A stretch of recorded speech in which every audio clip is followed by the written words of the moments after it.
আল্লাহ তাআলা অনেক ভালোবাসে। আর নয়ন, তুমি হয়তো ভুলেই গেছো, মা বাবাকে সেবা করলে আল্লাহ তাআলা সংসারে রহমত দেয় এবং কি বরকত দেয়। সংসারে কোনো ঝামেলা অশান্তি কিছুই দেয় না আল্লাহ তাআলা। আর আমি চাই না মা বাবাকে অবহেলা করে আমাদের সংসারে কোনো অশান্তি এবং কি ঝামেলা আসুক। আর আমি আগে থেকে চাইতাম মা বাবা আমাদের সাথে ঢাকা শহরেই থাকুক, কিন্তু তারা তো গ্রামে থেকে অভ্যাস, তারা ঢাকা শহরে আসতে চাইতো না, এই জন্য তাদেরকে আমি জোর করি নাই। আর তখন তারা নিজেদের কাজ নিজেরা করতে পারতো, এই জন্য আমি এতটা গুরুত্ব দিই নাই।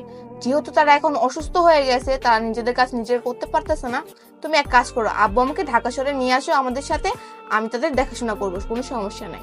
আর শোনো, যেহেতু তারা কোনো কাজ কাম করতে পারতেছে না, তুমি আজকে রাত্রে গাড়িতে যাও, আব্বু আমাকে সকালবেলা নিয়ে আসবে আমাদের বাসায়। আর তোমার বউ থাকতে তুমি কেন টেনশন করতেছো?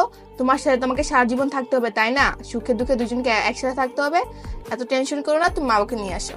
মনি, আমি না অনেক হ্যাপি তোমার মতো বউ পায়া।